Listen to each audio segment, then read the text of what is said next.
শাক রাঁধবো। এখন আমরা শাক দেবো চুলাতে।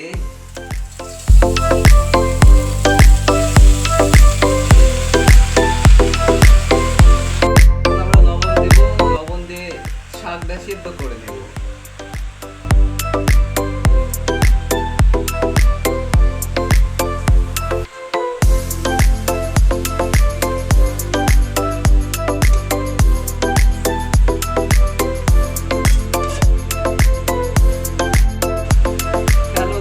এখন আমরা শাকটাকে নেড়ে দেবো, নেড়ে দিয়ে ঢাকনা দিয়ে দেবো।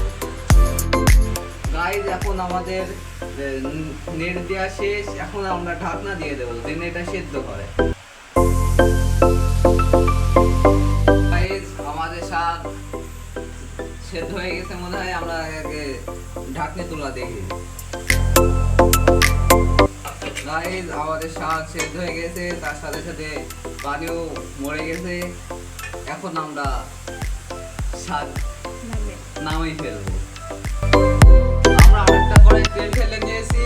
এখন তেলটা গরম হচ্ছে। এখন আমরা হচ্ছে ঝাল, পেঁয়াজ ও রসুন করে নেবো, ভেজে নেব। আপনারা দেখতে পাচ্ছেন আমরা পেঁয়াজ রসুন ঝাল দিয়ে দিয়েছি।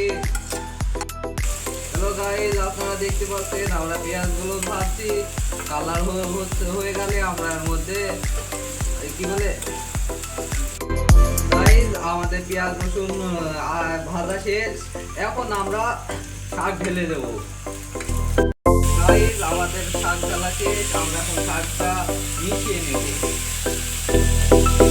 আপনারা দেখতে পাচ্ছেন কত সুন্দরভাবে মিশছে। রান্না আমার মনে হচ্ছে খুব সুস্বাদু হবে। হ্যালো গাইস, আমাদের শাক ভাজা কমপ্লিট।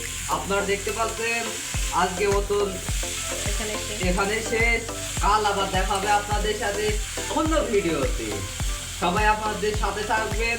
আপনাদেরকে জানানো হচ্ছে শুভকামনা এবং ধন্যবাদ।